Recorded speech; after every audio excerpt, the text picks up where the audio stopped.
Hey everyone, I'm back. Last week went so well, so I decided to record another one again. Of course, duh. So last week I told you about my girlfriend saying that I want the shoes, and literally my whole brain short circuited. But here's the clinker. That moment was just the spark, right? And if you know me, you know that I don't just light a spark and walk away. I stare at it, fan it, and sometimes set the whole damn thing on fire.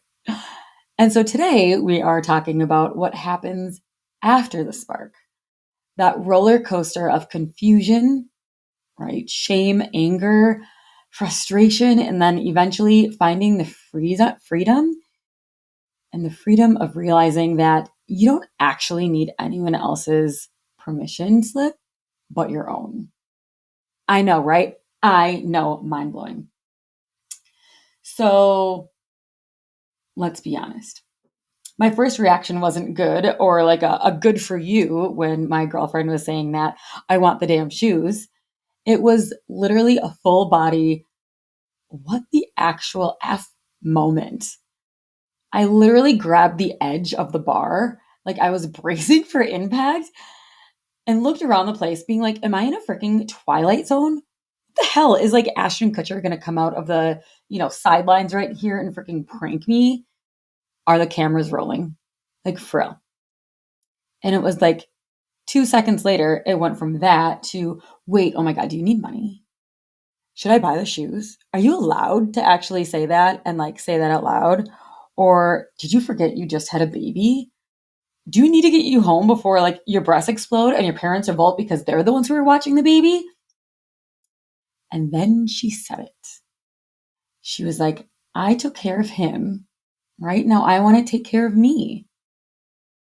And the whole bar went quiet, including myself, which, let's be honest, again, that's hard for me to do. Because in that second, obviously, she wasn't just talking about the shoes. She was breaking some unspoken rule, that freedom that I knew that I absolutely wanted, but just didn't have. So here's the clinker, is that it wasn't just motherhood where I was waiting for someone to like say, okay, you can do it. I was literally waiting everywhere.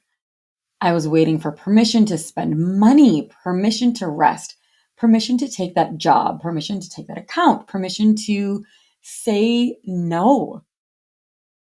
And I was like a permission slip junkie, right? Just sitting at the metaphorical school desk, twiddling my thumbs, waiting for someone to walk in with their clipboard and like literally sign me out of class. And then one day, you guys, I realized that no one was coming. And honestly, I was pissed. I was so angry. I was so angry at myself for wasting all of this time. I was angry at the world for training women to sit still and smile until we are chosen to get up and go stand in line and to take our turn. And then, of course, because with anger and guilt comes shame. The shame that what if someone saw me and like stood up and said, oh my God, she's actually like taking her turn and doing something about it and not waiting for permission? Would they think I was being selfish? Would they like start gossiping about me? And like, spoiler alert, actually, they probably did, but I just didn't hear about it. And then the first time that I actually gave myself permission was when someone that I absolutely loved needed rescuing again. And like me, right? I just jumped in that like caretaking mode. I jumped into that superhero mode without even thinking. And then Matthew, my sweet, calm husband and steadfast person that he is, stepped up and said, babe, we can't say yes. You can't keep saying yes, especially you. We need to think about what's best for our family, about us, and the baby you're carrying.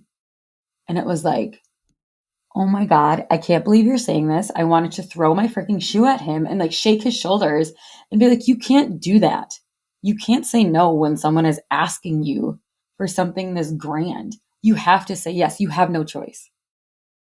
But when he said, no, you can't, that was like a huge weight lifted off my shoulders.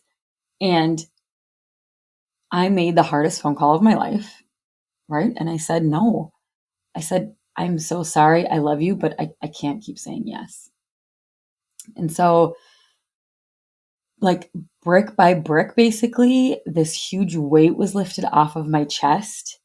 And I didn't necessarily know it at the time, but that was, the straw that broke the camel's back. It made me give permission to myself to start saying no to my family, to myself, to my sanity. Like, well, not saying no to my sanity, you know what I mean? But like, start giving permission to say no right here so I could say yes, like over here. And it was incredible, you guys, absolutely incredible. And so saying no actually was like kind of addictive, right? Like, it's like Pringles. Once you pop, you just can't stop. And that's exactly what I did. I just kept popping off left and right.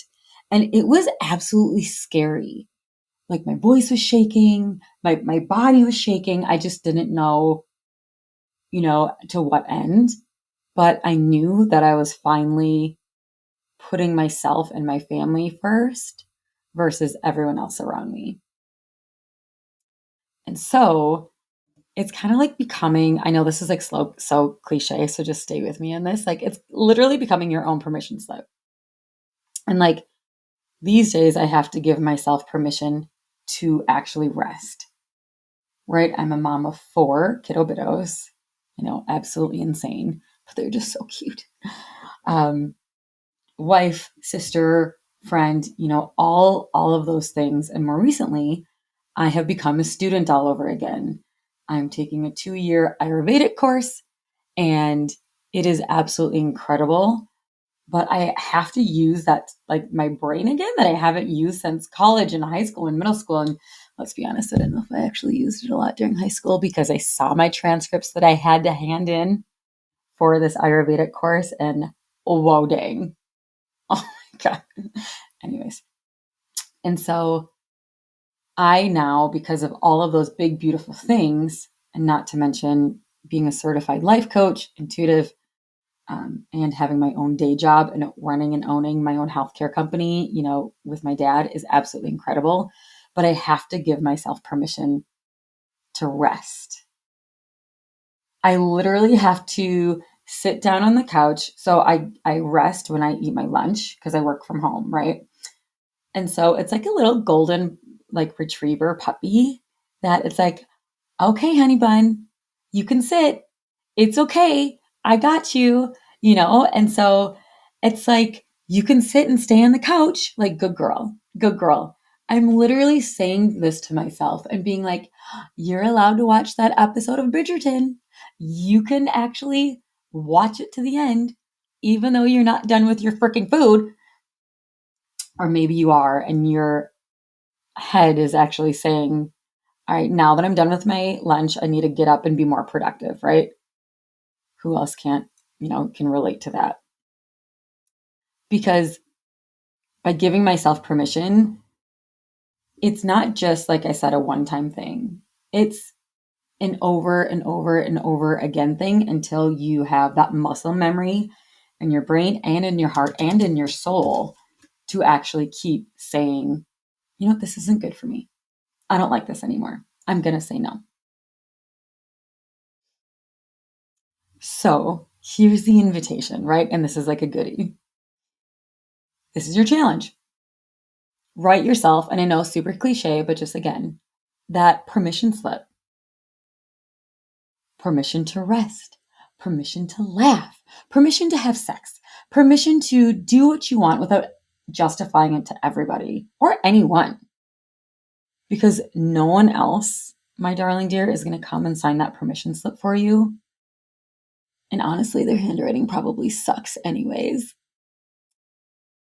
you're the one that's going to have to sign it. You're the one that's going to have to write it. And it's going to be great and it's going to be glorious. So next week, we're going to be getting into kitchens and chaos and goulash and Ganesha, because apparently life is like my favorite everyday guru. And until then, write that damn permission slip, laugh about it, and rise with me. I love you all. Thank you so much for listening and tuning in. Obviously, subscribe to this podcast if you found that it was hilarious. I'm laughing, right? I'm laughing. And we'll see you next time.